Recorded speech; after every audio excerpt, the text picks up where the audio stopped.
설 연휴 마지막 날 선별진료소마다 북새통을 이뤘습니다. 출근 전 검사를 의무화한 곳이 많아 직장인들의 발길이 이어졌습니다. 주택연금 신청이 증가하고 있습니다. 집값이 꺾이면서 더 떨어지기 전에 주택연금으로 눈을 돌리는 사람들이 늘고 있습니다. 도로가 방음벽에 하루 2만 마리의 새들이 충돌해 죽는 것으로 추정됩니다. 개선이 시급하지만 비용이 걸림돌입니다.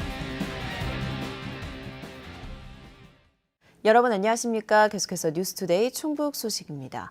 어제 충청북도가 발표한 코로나19 발생 현황부터 알아보겠습니다. 신규 발생 확진 환자는 570명입니다.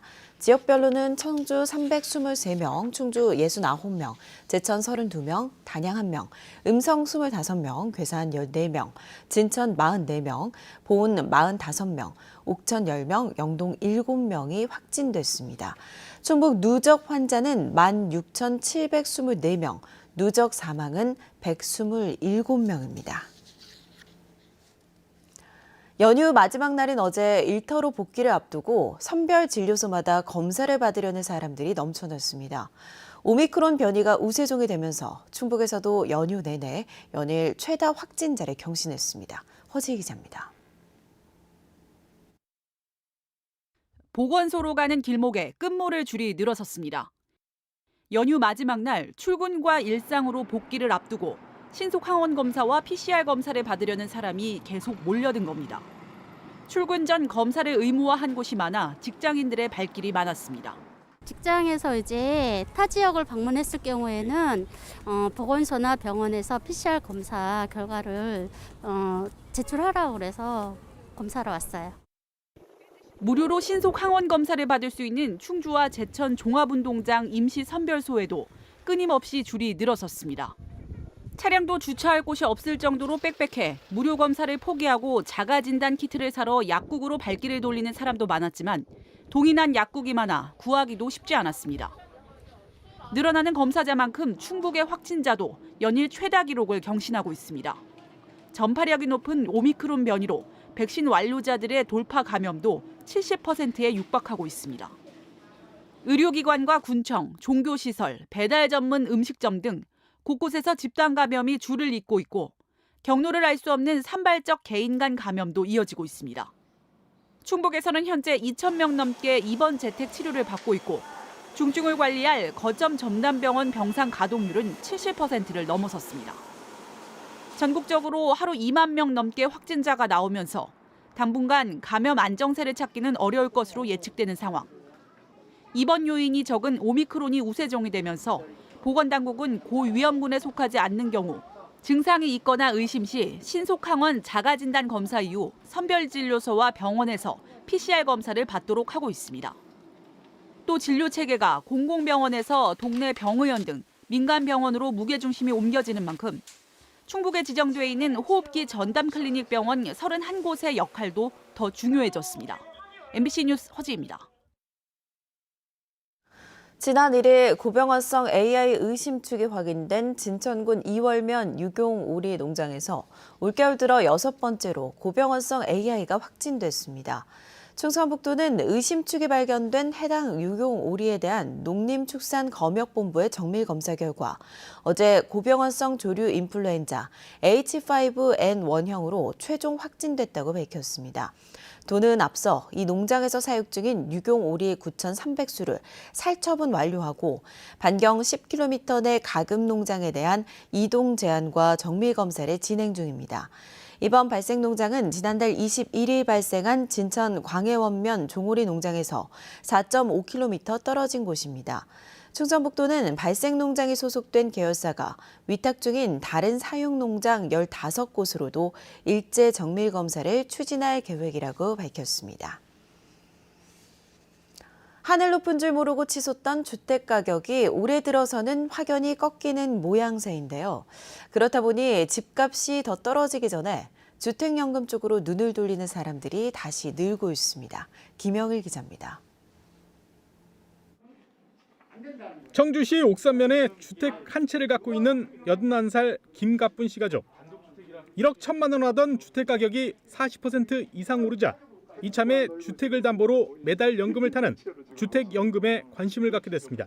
퇴직하게 되면 소득이 없어지지 않습니까? 그러면 이제 그게 부담이 될 수 있으니까 어머니가 이제 돌아가실 때까지 안정적으로 생활비를 확보할 수 있게 해드리려고 한 거예요. 지난해 10월만 해도 9명에 그쳤던 충북 지역 주택연금 가입 신청자가 최근 2달 사이 100 가까이 늘었습니다. 아파트값이 크게 오른 만큼 가입 조건이 과거보다 훨씬 유리해진 영향입니다. 연금 가입 당시의 집값을 기준으로 매달 나오는 연금이 정해지기 때문에 집값이 많이 오른 지금이 적기라는 판단입니다. 가격이 좀 올랐는데 많이 안 올랐어. 근데 자식들한테는 되도록 손 안 벌리려고 죽을 때까지 우리는 둘이 책임지려고. 문제는 집값이 오르면서 처분 등의 목적으로 해마다 중도 해지도 꾸준히 늘고 있다는 점입니다. 지난해 충북에서만 53건으로 집계돼 2년 전 18건보다 3배 가까이 늘었고 전국적으로도 4,100건이 중도 해지됐습니다. 하지만 이 경우 주택가격의 1.5%에 달하는 보증료를 돌려받을 수 없고 3년간 재가입도 금지돼 중도 해지에는 주의가 요구됩니다.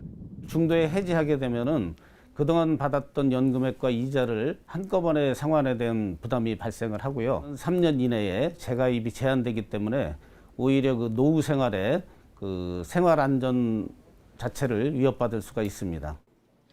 특히 지난해부터는 주택연금 가입자가 갑자기 사망하면 배우자가 자동으로 연금을 이어받을 수 있게 됐고 올해부터는 주택연금의 안정적인 지급을 위한 압류 방지 통장도 도입돼 주택연금이 안정적인 노후 대책 수단으로 자리 잡아가고 있습니다.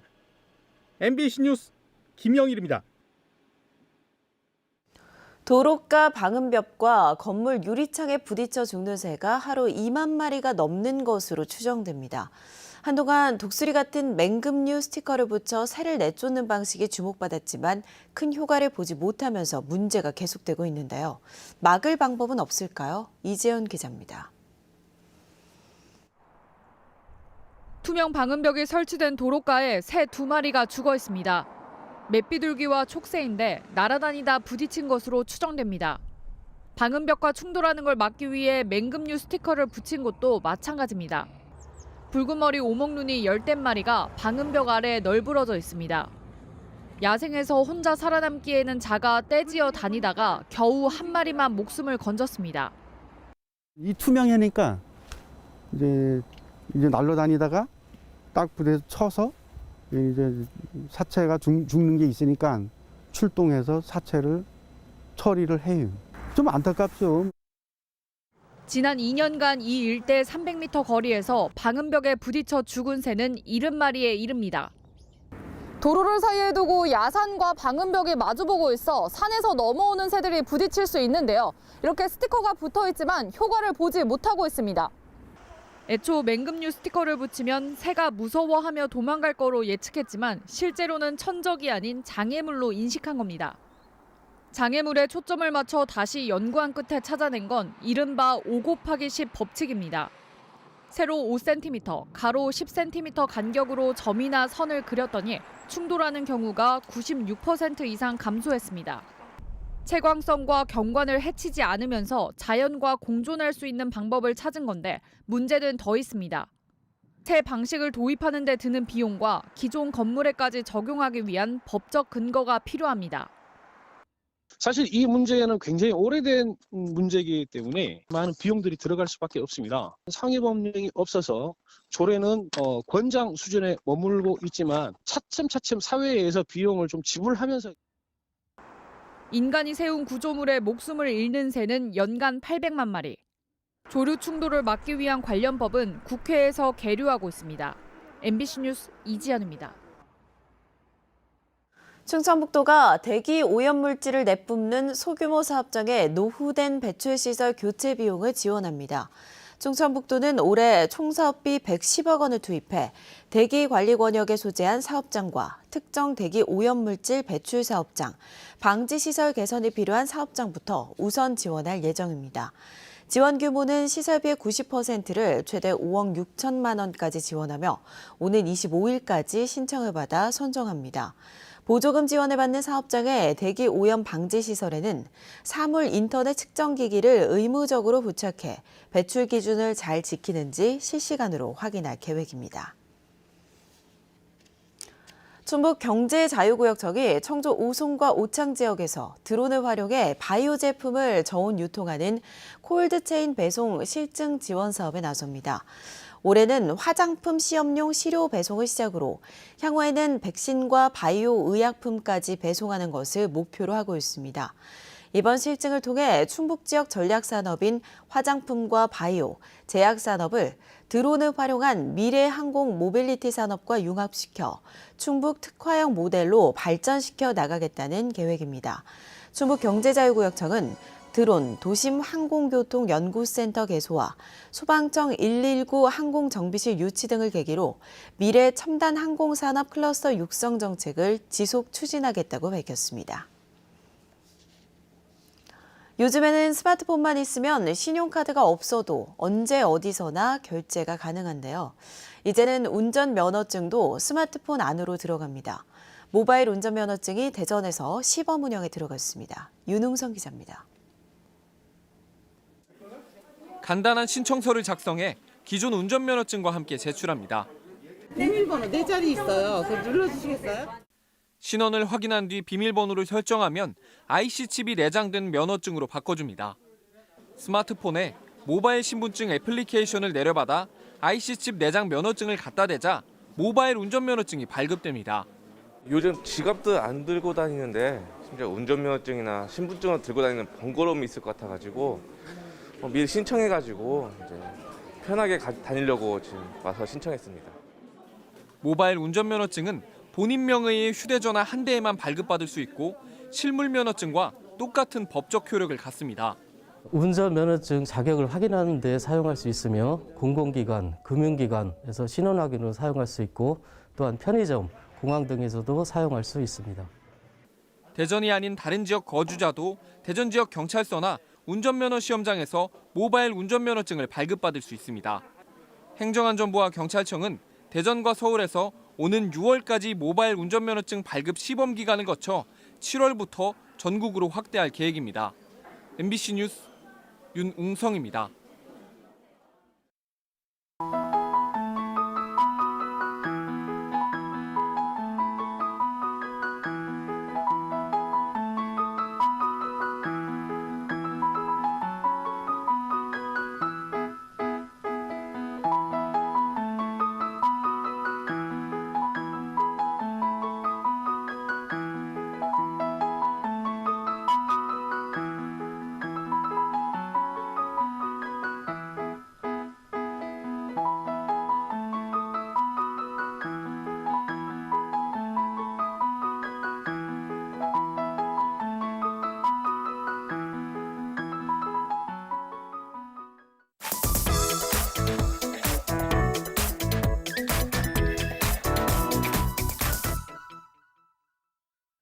다음은 네트워크 소식입니다. 광주에서 목포를 연결하는 호남고속철도 2단계 사업이 속도를 내고 있습니다. 2025년 완공되면 목포에서 서울까지 2시간대로 단축됩니다. 문현철 기자의 보도입니다. 수도권과 호남을 잇는 광주 송정과 목포 간 호남고속철도 2단계 사업에 올해 6,050억 원의 예산이 확보됐습니다. 호남고속철도의 마지막 사업 구간으로 오는 2025년 완공될 예정입니다.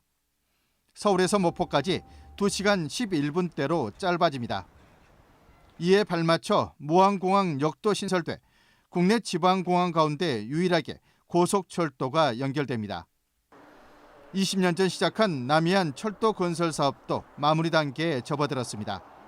미개설 구간인 목포 보성 간 철도가 내년 개통될 예정이고 보성 순천 구간도 2025년 완공 목표입니다.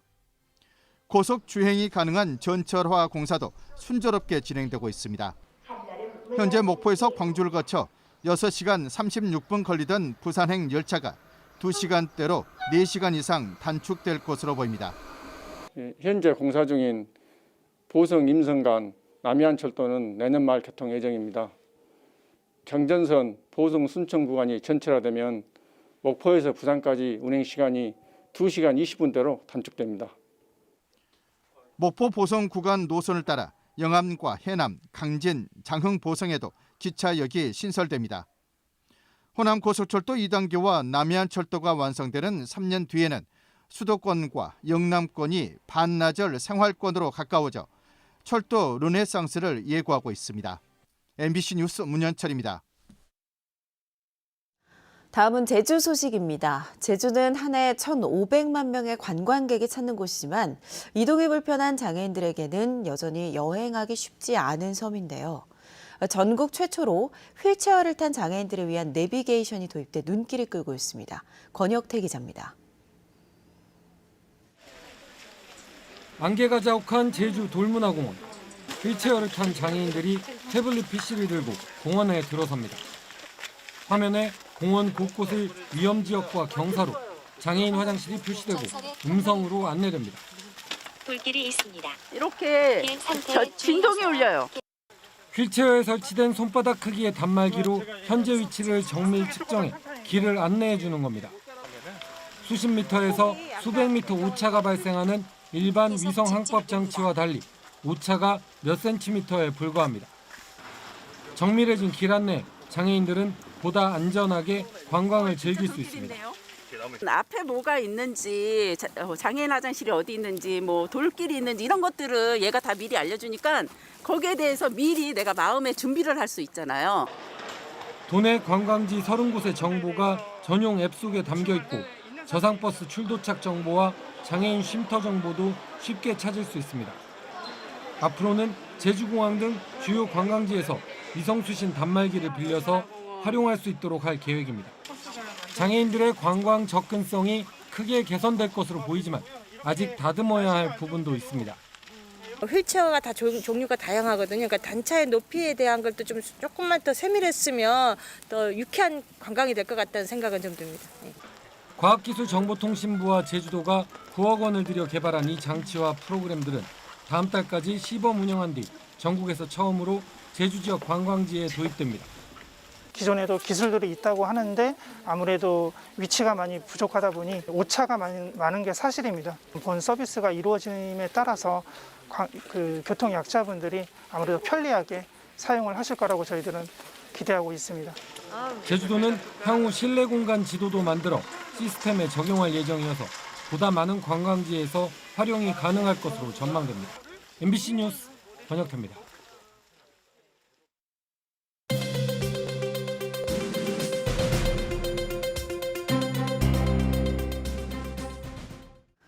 청주시가 올해 소상공인 육성자금 300억 원을 두 차례로 나눠 융자 지원합니다. 1차 지원 150억 원은 오는 7일부터 충북 신용보증재단을 통해 접수하며 심의를 거쳐 대상자를 선정합니다. 지원 대상은 청주시에 사업장을 둔 상시 근로자 10인 미만의 제조, 건설, 운송, 광업체와 상시 근로자 5인 미만의 도소매업 서비스 업체입니다. 선정된 소상공인은 8개 시중은행에서 최대 5천만 원까지 융자를 받을 수 있습니다. 융자 지원액은 3년 안에 일시 상환해야 하며 상환할 때까지 발생한 이자 중 2%는 청주시가 지원합니다. 충북 혁신도시 인근에 추진 중인 음성 본성지구 도시개발 사업이 충청북도 도시계획위원회 심의를 통과해 본격적으로 추진됩니다. 본성지구 도시개발 사업은 음성군 맹동면 본성리 일원에 10만 제곱미터 규모로 공동주택 용지와 근린생활 시설 용지, 공원, 녹지 등의 도시 기반 시설을 조성하는 사업으로 지난달 27일 열린 충청북도 도시계획위원회를 통과했습니다. 음성군은 인근 산업단지 공장 입주와 국립소방병원 개원 등으로 주택 수요가 증가할 것으로 예상되며 오는 2025년까지 본성지구 도시개발사업 지역에 공동주택 1,700가구를 공급할 계획입니다. 진천군이 직영하는 농특산물 온라인 거래 사이트인 진천몰이 입점 업체를 모집합니다. 입점 품목은 지역 내 생산자가 직접 재배 가공한 농특산물로 영농조합법인과 농업회사법인, 농업협동조합 등 생산자 단체가 신청할 수 있습니다. 상품 등록과 주문 접수, 택배 출고 처리 등은 진천몰에서 직접 운영하기 때문에 생산자는 포장만 하면 됩니다. 현재 진천몰에는 18개 업체가 입점해 쌀과 화훼, 가공식품 등 120여 개 상품을 판매하고 있으며 지난해 10억 원의 매출을 기록했습니다. 청주시가 유기동물 입양비를 지원합니다. 대상은 청주시 반려동물 보호센터에서 유기동물을 입양할 경우로 질병치료비와 예방접종비, 중성화 수술비, 미용비, 펫보험 가입비 등의 용도로 한 마리에 최대 25만 원을 지원합니다. 견주가 입양 확인서와 지출 증빙 자료를 입양한 날로부터 6개월, 증빙 자료를 입양한 날로부터 6개월 이내에 제출하면 지원받을 수 있습니다. 지난해 청주시는 반려동물 보호센터에서 가정에서 입양된 동물 729마리 가운데 426마리에게 입양비를 지원했습니다. 세종시가 소상공인에게 건물 임대료를 인하한 이른바 착한 임대인에게 제공하는 재산세 감면 혜택을 올 상반기까지 연장했습니다. 대상은 하반기 또는 올 상반기에 소상공인에게 임대료를 인하해준 건물주로 임대 면적에 대한 재산세를 3개월 평균 임대료 인하 비율에 비례해 최대 50%까지 감면합니다. 뉴스투데이 충북 소식 모두 마칩니다. 고맙습니다.